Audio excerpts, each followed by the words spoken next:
ग्राम पंचायत मोहब्बतपुरा पंचायत समिति माधोराजपुरा के अंतर्गत आने वाली पंचायत के वर्तमान सरपंच प्रशासक श्रीमती विमला चौधरी के सरपंच प्रतिनिधि ओम प्रकाश चौधरी से खास मुलाकात में बताया कि ग्राम पंचायत के अंदर लाइट, पानी, बिजली निकासी पर काफी काम करवाया गया। कुछ गांव पंचायत के रह गए हैं जिन पर बहुत जल्दी ग्राम पंचायत स्तर पर काम भी करवाए जाएंगे। कुछ बजट का भी अभाव रहा। आइए सुनते हैं समाज सेवी ओम प्रकाश चौधरी के अपने विचार को। ग्राम पंचायत से पट्टे देने का भी काम किया गया। नमस्कार, आप देख रहे हो राजस्थान पंचायती दुनिया और मैं आपके साथ में वीर सिंह। आज आपको एक ऐसी युवा शख्सियत से मैं मिलाने के लिए आया हूं जो मोहब्बतपुरा ग्राम पंचायत के लोगों के लिए परिचय के मोहताज नहीं है और विधानसभा वासियों के लिए परिचय के मोहताज नहीं है, पंचायत समिति वासियों के लिए परिचय के मोहताज नहीं है। इस टाइम मेरे साथ युवा सरपंच प्रतिनिधि प्रशासक मेरे साथ है। पहले तो मैं बताना चाहूंगा ग्राम पंचायत मोहब्बतपुरा और जो यहाँ की सरपंच है श्रीमती विमला चौधरी, तो उनके सरपंच प्रतिनिधि पति उनके साथ है मेरे, तो मैं उनसे बात करूंगा। श्रीमान ओम प्रकाश जी चौधरी, ओम प्रकाश जी चौधरी जी से जानेंगे इनके राजनीति में कितने समय से आए हैं और क्या कुछ इन्होंने गांव के अंदर विकास करवाया है। पहले तो चौधरी साहब आपका बहुत बहुत स्वागत है, पहली बार आप हमारे चैनल में जुड़े हो। धन्यवाद जी। सबसे पहले तो आज हमारे तमाम वो राजस्थान की जनता देख रही है, आज आपके ग्राम पंचायत के लोग देख रहे हैं। राजनीति की शुरुआत कहाँ से होती है ओम प्रकाश जी चौधरी साहब की?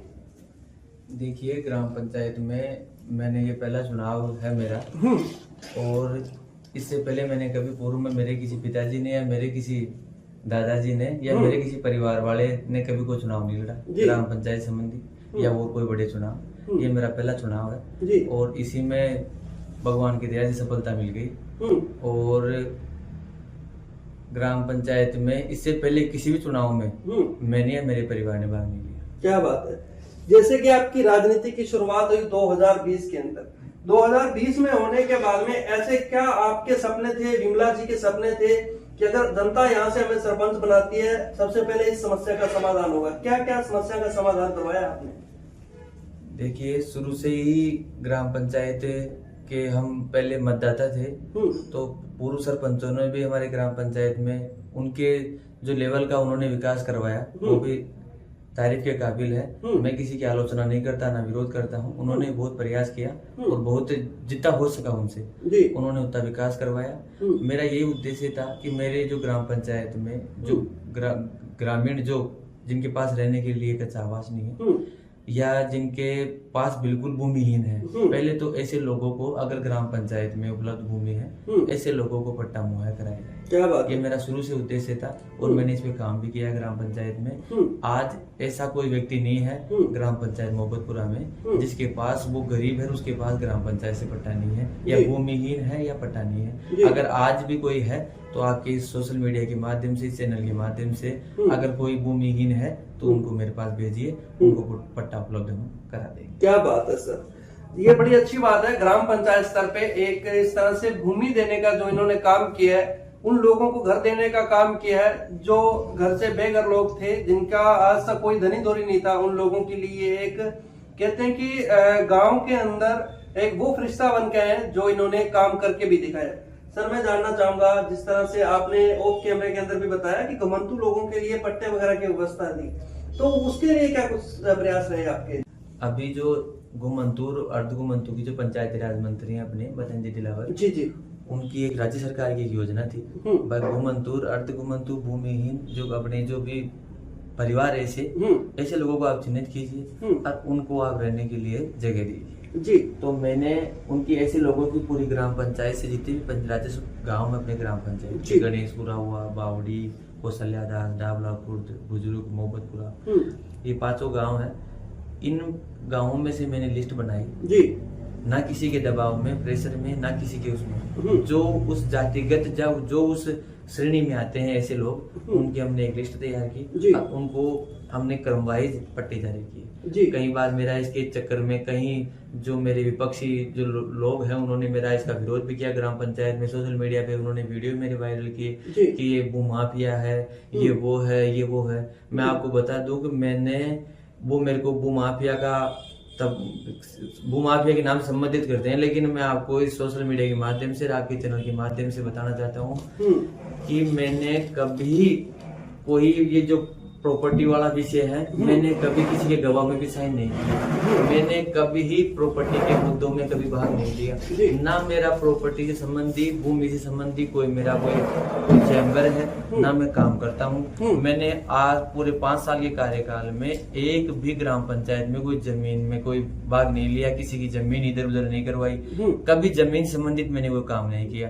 और जो मेरे ऊपर ये आरोप प्रत्यारोप लगाते हैं, उनके काम ही जमीनों के हैं। वो सारे दिन जमीनों का काम करते हैं, कभी पटवारी को दम खाते हैं, कभी तहसीलदार को बोलते हैं, तहसीलदार जी को बोलते हैं, कभी हमारे एसडीओ साहब को बोलते हैं ये जमीन ऐसे हो गई, उसका तकास मैंने कभी किसी जमीन के बारे में नहीं बोला, ना किसी जमीन में मैंने भाग लिया, ना मेरी कोई सोसाइटी की स्कीम है, कभी मैंने जमीन संबंधित काम ही नहीं किया। ऐसे लोग बाग मेरे ऊपर आरोप लगाते हैं कि साहब ये ऐसे लोगों को, गरीबों को देके और उनके माध्यम से ये जमीनों को खंडित कर रहे हैं, ग्राम पंचायत की ऐसे वैसे कर रहे हैं। ऐसे आरोप मेरे पे लगते आए हैं, लेकिन ऐसे आरोपों की परवाह नहीं करता हूँ। मैंने जो मेरे को लगा भाई हाँ इनका भला करना है, मैंने उनको मैं आप जिला परिषद कलेक्टर साहब के पास और मैंने सीएमओ में भी एक पट्टे की कॉपी सब जगह भिजवा रखी है। भाई ये पट्टे ग्राम पंचायत ने जारी किए हैं और ये मैंने जारी किए हैं जी, और ऐसे लोगों को जारी किए हैं, निःशुल्क जारी किए हैं। अगर आपको इसमें से किसी की आपत्ति है तो आप मेरे से इसको आप संपर्क, या मेरे से या मेरे किसी सचिव से या पंचायत समिति में वीडियो साहब से, किसी को भी अगर इन पट्टों में आपत्ति है तो आप मेरे संपर्क करें,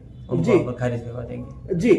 जैसे कि ऑन कैमरे पे आप कह रहे हैं कि जो पट्टे हैं वो लीगल तरीके से पट्टे हैं, इलीगल से ऐसा कोई पट्टा नहीं दिया, और आपने बताया कि ऐसा कोई हमारा उद्देश्य भी नहीं है जिस तरह से आपको टैग दिया गया भूमाफिया का। लेकिन किसी गरीब का काम करके अगर भूमाफिया का टैग मिले ये तो अच्छी बात है।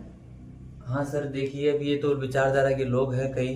अब मैं सभी आदमियों को तो जो मेरे ग्राम पंचायत के हैं सभी मतदाताओं को, अब मैं सबको तो संतुष्ट कर नहीं पाता। जो इस श्रेणी में आते हैं 10 आते हैं, 20 आते हैं, 50 आते हैं, और उस जातियों में आते हैं जो सरकार ने गाइडलाइन जारी की है, राज्य सरकार ने जो गाइडलाइन जारी की है, जो जातियां उन्होंने मेरे पास भेजी है कि आप इन जातियों को आप आवंटित कर सकते हैं, अब मैं उनको ही आवंटित कर सकता हूँ। अब इसके अलावा जो शेष लोग वहां मेरे ऊपर प्रेशर बनाते हैं, दबाव बनाते हैं, मेरे से मीटिंगें करते हैं कि साहब ऐसे करो नहीं तो हम ऐसे करवा देंगे, वैसे करो नहीं तो हम ऐसे करवा देंगे, तो मैं इन चीजों से डरने वाला नहीं हूँ।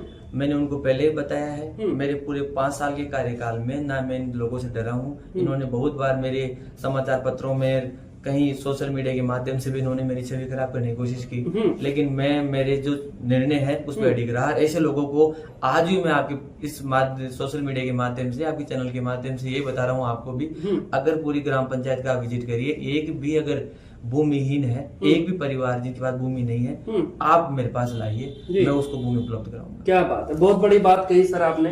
ये बहुत अच्छी बात है कि ग्राम पंचायत के उन गरीब परिवारों के लिए आप ये इतना बड़ा कदम उठा रहे हो, क्योंकि देखा जाता है कि ये सब जो स्कीमें होती है, ये भूमि देने की बात होती है, पूंजीपति तो लोगों को मिलती है, गरीब परिवार को हमेशा से दूर रखा गया है। और यही देखा जाता है काफी बार, ऐसे बहुत से मामले निकल के आते हैं राजस्थान के तमाम भूखोणों से। मैं बात करना चाहूंगा एक सबसे बड़ी जो आपकी पीडब्ल्यूडी की रोड है जो जेडीए के अंडर में आ रही है, उस रोड के लिए आपके गांव के लोग बोलते हैं कि सर ये रोड काफी लंबे टाइम से इससे बड़ी परेशानी हो रही है। इस रोड के ऊपर सरपंच साहब का क्या कहना है और इसकी डिजायर कब आपने भेजी थी? देखिए, ग्राम पंचायत मोहब्बतपुरा जो जाने वाली जो हमारी मेन सड़क है ना, वो डावला खुर्द से वहाँ पहाड़िया रोड तक जाती है, और उसकी हालत ऐसी है कि सड़क का तो नामो निशानी नहीं है, गड्ढे गड्ढे हैं। हमारे जो बच्चे हैं स्कूल बसें भी जाती है, तो उसमें भी दुर्घटना का माहौल, दुर्घटना का कभी भी हो जाए ये स्थिति है। ऐसी रोड तो है ही नहीं, गड्ढे हैं रोड में। मैंने इसकी पहले हमारे पूर्व विधायक साहब थे, मैंने उनसे भी इसकी बारे में चर्चा की थी और उनको भी हमने अवगत कराया था। 10-20 हमने ग्रामवासी भी लेके गए थे, वहां भी उनसे बात की थी, उन्होंने डिजायर भी लिखी थी, पर उसका कोई प्रोसेस नहीं हुआ। उन्होंने बोला कि ग्राम पंचायत की एक रोड है, छोटी रोड, वो आपको ऐसी भी दे दो, वो हम आपके बनवा देंगे। ये रोड बड़ी है, इसका बजट हमारे उसमें नहीं आता, तो ये काम बाद में होगा। तो उन्होंने एक रोड दी फिर मेरे को, डाबला बुजुर्ग से गणेशपुरा होती हुई 41 या 45 लाख रुपए की लागत से वो रोड बनी थी जेडीए से। फिर हमने वो बनवाई छोटी रोड, भाई चलो ये तो बनवाओ। जो मेन हमारे ग्राम पंचायत की गेट है वो ये रोड है बड़ी वाली, जो डाबला खुर्द से वहाँ पहाड़िया रोड तक सारे गाँवों को जोड़ती है, जो 3-4 गाँव आते हैं उन सबको जोड़ती है। इस रोड की हालत खराब है। हमने विधायक साहब को इसके बारे में मैं उनके संपर्क में भी हूँ विधायक साहब के, और मैं जो हमारे एक्शन साहब है पूजा जी सोनी उनके भी संपर्क में हूँ, जेडी से जो जैन साहब उनके संपर्क में भी हूँ, और इसके बारे में लगातार मेरी बात चल रही है। उन्होंने अभी जस्ट एक आध दिन में टेंडर होने वाला है, 2 करोड़ रुपए की रोड है जो अपने मोहब्बतपुरा से बावड़ी को जोड़ेगी, उसका काम 1-2 दिन में टेंडर हो जाएगा, उसका आपको मैं जल्दी ही उसका काम चालू हो जाएगा। इसके भी जो डाबला से पहाड़िया रोड है, ये इसकी जो लंबाई है वो ज्यादा है, इसको हमने 2-3 टुकड़ों में बंटवाया है, और इसको जल्द ही डाबला जो ग्राम पंचायत का जो गांव है डाबला खुर्द, वहां से पंचायत हेडक्वार्टर तक ये पहला टुकड़ा जो जुड़ेगा वो ये जुड़ेगा, फिर पंचायत से मोहब्बतपुरा जुड़ेगा, और फिर मोहब्बतपुरा से पहाड़िया रोड जुड़ेगी। तो ये 3 फेज में हमने इसका काम करवाना चाह रहे हैं भाई। ये जो 6 करोड़ रुपए की लागत की जो रोड है वो 2-2 करोड़ की लागत से बन जाए, तो जो ये काम आसान हो जाए। जैसे मेरे कार्यकाल में एक बन गई, अगले वाले कार्यकाल में एक बन जाएगी, तो गाँव वालों को इससे राहत मिल जाएगी जी, बहुत जल्दी सौगात दी जाएगी। हाँ, बहुत जल्दी। और हम इसके जैसे ही मोहब्बतपुरा से बावड़ी का जो रोड का काम है वो जैसे ही पूर्ण होगा, तो हमने ये फाइल, ये जो डाबला से गाँव से जो पंचायत हेडक्वार्टर तक जो रोड है उसका हम तुरंत प्रभाव से फाइल के लिए प्रोसेस में। शिक्षा के क्षेत्र में कितना काम करवाया गया आपके द्वारा? देखिए, मैं जब चुनावों के लिए मैदान में आया तो मेरा सबसे पहले मैंने जो हमारी बड़ी स्कूल है मोहब्बतपुरा की उसका विजिट किया। सबसे पहले वहाँ विजिट किया उसका, तो वहाँ मैं गया, बच्चों के लिए वहाँ पानी की समस्या थी, तो मैंने सर्वप्रथम पहला मेरा जो कदम था ना, मैंने वहाँ वाटर कूलर की व्यवस्था करवाई। वहाँ मैं जब सरपंच का पद का जो प्रत्याशी, एक उम्मीदवार ही था मैं, कोई पद पे नहीं था, और जितने भी जो पंखे हैं या और कोई सुविधाएं हैं जो हमारे स्कूलों में, जो हमारे विद्यालय में जरूरी है, जिसकी नीड है बच्चों को, मैंने वो मेरे निजी खर्चे से सारे काम वो करवाए पहले जी। तो सर मैं जानना चाहूंगा, आज आपके कुछ गांव के बच्चे हमें मिलते हैं, वो लाइब्रेरी के लिए कहते हैं कि अगर लाइब्रेरी की व्यवस्था हो जाए तो बड़ी अच्छी बात है, क्या कहना है इसके बारे में आपका? देखिए, लाइब्रेरी का जो अभी जो बच्चों के लिए सबसे उपयोगी जो नीड है, जो जरूरत है, वो लाइब्रेरी की है, क्योंकि बच्चे उसमें अगर अपने जो समय 1-2 घंटे अपने या 2-4 घंटे जो भी निकालते हैं लाइब्रेरी के माध्यम से उनको पढ़ाई हो सके, तो बहुत अच्छी बात है। मैंने मोहब्बतपुरा में प्रयास किया था, हमारी जो पुरानी बिल्डिंग थी ग्राम पंचायत की वो वहाँ थी, तो मैं नई बिल्डिंग में शिफ्ट हो गया इधर जी ग्राम पंचायत की, और जो पुरानी वाली बिल्डिंग थी उसमें मैंने लाइब्रेरी का सेटअप करना चाहा जी। लोगों को पूछा भी भाई हाँ इसमें अपन ने लाइब्रेरी लगा लेते हैं, तो उसमें क्या, फिर हमारे एक पशु चिकित्सक का ग्राम पंचायत में पशु चिकित्सक का जो पद था वो उसका अनुमोदन हो गया, पशु चिकित्सक लग गए हमारे, तो फिर हमने क्या, वो जो व्यवस्था थी वो उन डॉक्टर साहब को उपलब्ध कराती जी। भाई चलो लाइब्रेरी के लिए हम और कोई उपाय देखते हैं। हमने जो ग्राम पंचायत भूमि है, आबादी भूमि, वहीं से हम उसके लाइब्रेरी के लिए भी 200-300 गज का जो पट्टा है वो आवंटित कर देंगे। और भविष्य में हमारा ये है कि मेरे समय के बाद भी अगर कोई और सरपंच आए तो हम उनको इस बात से अवगत कराएंगे कि यहाँ इसका पट्टा लाइब्रेरी के नाम से इसका पट्टा आवंटित हो रखा है, आप कभी भी लाइब्रेरी बनाओ तो यहाँ बनाओ बच्चों के लिए। 5 गाँवों के जो 5 गाँव है हमारे पंचायत के, उनके बीच वाला केंद्र है वो, वहाँ एक बड़ा हॉल बन जाएगा, तो बच्चों की पढ़ाई की बड़ी व्यवस्था हो जाएगी जी। आप भी एक युवा सरपंच हैं, युवा सरपंच प्रतिनिधि हैं, क्या युवाओं को राजनीति में आना चाहिए? जी सर, जरूर आना चाहिए। युवा अगर राजनीति में आएंगे तो जो भी ये जो उनका जो जीवन है, जो जैसे गरीब, जैसे मैंने आपको बताया कि जैसे ये कच्ची भूमिहीन है या कच्ची बस्ती वाले जो हमारे पीड़ित परिवार हैं जी, ऐसे परिवारों को हम कहीं लेके जाते हैं जेडीएम में या विधायक साहब के पास, या हम कहीं भी जिला परिषद या हम कहीं भी उनको लेके जाते हैं, तो एक जो युवा होता है उसमें एक ऊर्जा होती है जी, वो ज्यादा मतलब जैसे किसी के पास जाना, उनके पास अपने विचार रखना, ये जो सारी बातें हैं एक युवा के लिए बहुत सीखने का विषय है। युवा जो बनता है वो सीखता भी है शुरू में। जैसे मेरे 5 साल है, जैसे मैं बना ग्राम पंचायत में, या मेरी जो मिसेज सरपंच है विमला जी, उनके माध्यम से मेरे को ये सारे काम करने का मौका मिला, तो मैंने भी 5 साल में बहुत कुछ सीखा, और एक युवा को सीखने का इससे बढ़िया अवसर नहीं मिला जी। खेल मैदान के बारे में क्या सोचते हैं ओम प्रकाश चौधरी? खेल मैदान जैसे डाबला बुजुर्ग की स्कूल में खेल मैदान था, उसमें एक साइड बाउंड्री नहीं थी, 4 दीवारी 3 तरफ उसकी दीवार थी, एक तरफ नहीं थी। और एक तरफ इसलिए नहीं थी कि कई लोगों ने उस पर ऐसा अतिक्रमण कर रखा था। तो मेरे पास बच्चे आते थे, एक युवा जो बोल रहे हो ना आपकी, एक युवा को कैसे वो होना चाहिए, एक जो युवा जो बच्चे हैं खेलने वाले, वो मेरे पास आके अपने विचार रखते हैं कि सरपंच साहब आप ऐसे, जो हमारी ये बाउंड्री है हमारे को बहुत दुविधा होती है इसमें। हमारी कभी हम खेलते हैं तो हमारा कोई बॉल वगैरह कुछ वहां चली जाती है उनके घरों में, तो हमारे रोजाना उसमें विवाद होता है। तो आप कुछ भी करके, और आपसे हमारी एक निवेदन है कि आप ये बाउंड्री करवा दो। आपका विरोध होगा लेकिन आप कैसे भी करके हमारा ये काम कर दो। मैंने उनकी बात सुनी और उसी समय हमने प्रशासन को अवगत कराया इसके बारे में, और जाब्ता लेके तहसीलदार महोदय के माध्यम से हमने वो बाउंड्री वो करवा दी। आज बच्चों के लिए खेलने के लिए पर्याप्त ग्राउंड है, बच्चे खेलते भी हैं, किसी प्रकार की कोई सुविधा नहीं है। और जल्द ही एक हाई मास्क की जेडीए के माध्यम से एक हाई मास्क की लाइट के लिए वहाँ हमने दे रखा है। जैसे सेक्शन होगी तो खेल मैदान के बीच में एक हाई मास्क लाइट लगा देंगे, ताकि रात्रि को भी जैसे हमारे गांव के बच्चे या हमारे गांव के बड़े बुजुर्ग टहल सके। क्या बात है, बहुत अच्छी बात है। आई मास्क तो 5-7 लाख की लागत से लगती है।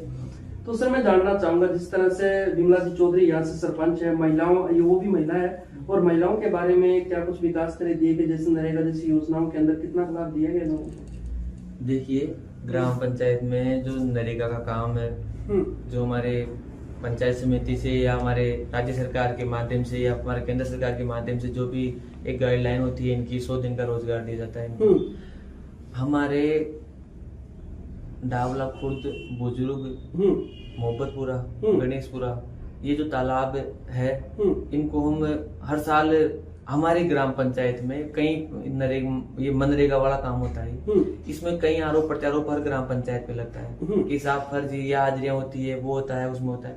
ग्राम पंचायत मोहब्बतपुरा में एक भी ऐसा केस नहीं है ये मेरे 5 साल में जिसने कभी बोला है कि इसकी फर्जी हाजिरी होती है, ये इसका रिश्तेदार लगा हुआ है या इसका भाई लगा हुआ है या इसकी कोई चाचा लगा हुआ है जिसके ऐसे ही वो हो जाता है। जो व्यक्ति वहाँ पे काम करता है मनरेगा में, श्रमिक है, उसको उतना ही उसको पारितोषिक उसको मिलता है। और दूसरा, महिलाओं के लिए हमारे जो सरपंच साहब है विमला जी, वो भी स्कूलों में दौरे करते हैं, बच्चियों की सुनते भी हैं जो स्कूलों में पढ़ती है। माध्यमिक स्कूल है हमारे यहाँ, क्या नाम से मोहब्बतपुरा, वहाँ भी सरपंच साहब कई बार किए, उनको साइकिलें वितरण की। जो भी क्या नाम से मेरिट में आने वाले जो बच्चे हैं जिनकी बढ़िया प्रतिशत उन्होंने रहा, रिजल्ट उनका रहा, और जो खेल में भी भाग लिया बच्चों ने, उनका भी मनोबल बढ़ाने के लिए सरपंच साहब हमेशा जाते रहते हैं। और कोई भी अगर उनसे संबंधित कोई सेवा होती है कि आपको किसी प्रकार की दुविधा है या आप पहुंच नहीं सकते या किसी प्रकार की कोई बात है तो मेरे को अवगत कराओ, मैं आपको सारी सुविधाएं उपलब्ध कराऊंगा। क्या बात है। मिशन 2026 आने वाला चुनाव, अगर जनता जनार्दन मोहब्बतपुरा ग्राम पंचायत की जनता जनार्दन दोबारा विमला जी और ओम प्रकाश जी चौधरी जी को दोबारा चुनावी मैदान में उतारते हैं, तो क्या अगर काम किए हैं तो क्या जनता आपको मौका देती है, क्या चुनावी मैदान में चेहरा देखने को मिलेगा आपका? देखिए, 5 साल हमने ग्राम पंचायत एक शासक के रूप में और एक जनसेवक के रूप में हमने काम किया और जमीनी स्तर पर काम किया। ऐसे नहीं किसी के बहकावे में प्रेशर में आके, पहली बार में राजनीति वो थी तो हमने किसी के प्रेशर में आके काम किया, नहीं, हमने किसी के प्रेशर में आके काम नहीं किया, हमने अपने विवेक से काम किया और जो भी अपने से हो सकता है वो हमने काम किया। दूसरा ये है चुनावों का, तो मैंने चुनाव लड़ा और अब मैं ये चाहता हूँ कि जो सरपंच का जो कार्यकाल, जो सरपंच की जो नया जो कार्यकाल शुरू होगा, मेरा कोई साथी, युवा साथी चुनाव लड़े ग्राम पंचायत से, चाहे वो एससी वर्ग का हो, एसटी वर्ग का हो, ओबीसी वर्ग का हो या सामान्य वर्ग का हो, कोई साथी व्यक्ति चुनाव लड़े, मैं त्याग करूंगा, मैं उसके साथ खड़ा रहूंगा। जी, स्थानीय एमएलए साहब को भी हम हैशटैग करेंगे। ये स्थानीय एमएलए साहब का कितना योगदान रहा, रामावतार जी बेरवा जी का, और अभी वर्तमान जो प्रधान अभिषेक जी गोटवाल, आपकी ग्राम पंचायत में कितना ध्यान रहा, और जब आप काम मांगने के लिए जाते हो किस तरह से आपको कोऑपरेट करते हैं? देखिए, हमारे विधायक साहब का वो साधारण व्यक्तित्व के धनी है वो, और हम कभी भी उनके पास जाते हैं तो कभी मेरे लिए तो ये है कि किसी भी चीज के लिए ना नहीं उनके पास। क्या बात है। हाँ, उन्होंने बोला है, मैंने रोडों के बारे में उनको अवगत कराया कि हमारे ग्राम पंचायत में ऐसे ऐसे रोड है और इनकी हालत खराब है। तो मैं ये चाहता हूँ कि आपके कार्यकाल में सारे काम हो और मैं भी वहाँ आपके 100, 200, 500 आदमियों को इकट्ठा करके आपका मान सम्मान करूँ उनके सामने, भाई हाँ हमारे विधायक साहब ने ये करवाया है। तो वो इसके पुरजोर कोशिश कर रहे हैं, जेडी के संपर्क में वो भी है। अभी उन्होंने मेरे को 45 लाख रुपए की लागत से 10 रोडें बनेगी, तो उन्होंने 45 लाख रुपए की अनुशंसा की है। अभी मैं गया तो 45 लाख रुपए की अनुशंसा उन्होंने की है। और जो जेडी की 3 रोडें हैं, जैसे आपको बताया मैंने अभी पूर्व में, मोहब्बतपुरा से बावड़ी जो रोड है उनका भी उनको काम जो टेंडर होने वाला है, जो शुरू होने वाली है, उसमें भी उनका बहुत बड़ा योगदान है। और मैं कभी भी जाता हूँ तो ना कि उनके पास शब्द ही नहीं है, बोलते हैं आप तो काम लाइए, बताइए हमें कौन सा काम करना है आपका, हमारे से जो होगा हम आपको पूरा करवा के देंगे। जी सर, नववर्ष भी आ रहा है, देशवासियों को, पंचायत वासियों को क्या संदेश देना चाहोगे नववर्ष में? देखिए, नववर्ष भी आ रहा है और हमारे जो कार्यकाल से संबंधित जो भी वो है, वो भी हमारा कार्यकाल भी लगभग पूरा होने वाला है। जो हमारे युवा साथी है जो चुनाव मैदान में अपना भाग्य आजमाएंगे या चुनाव की तैयारी में है, पहले तो उन सबको शुभकामनाएं देना चाहूंगा कि आपके लिए नववर्ष एक जिम्मेदारी और एक नई ऊर्जा का संचार हो और आप सब भी जो ये सेवा का काम है उसमें बढ़ चढ़ के भाग लो। तो ये आज की खास मुलाकात के अंदर खास मेहमान थे जिनसे हमने बातचीत की, ग्राम पंचायत के तमाम वो मुद्दे मसलों पे बातचीत की जिनके अंदर इन्होंने विकास कार्य करवाया। काफी युवाओं के लिए इन्होंने प्रयास किए, काफी लोगों से इनके मतभेद भी हुए, लेकिन कहीं ना कहीं वो मतभेद ग्राम पंचायत के युवाओं के लिए और जिनके साथ मतभेद हुए उनके बच्चों के लिए भी एक सौगात है। जिस तरह से खेल मैदान जैसा इन्होंने काम करवाया और जो बाउंड्री करवाई, बहुत बहुत शुक्रिया, आपने अपना कीमती समय 10 मिनट का समय दिया। ठीक है, धन्यवाद जी। जय हिंद, जय भारत। देखते रहिए राजस्थान पंचायत दुनिया में आपके साथ वीर सिंह।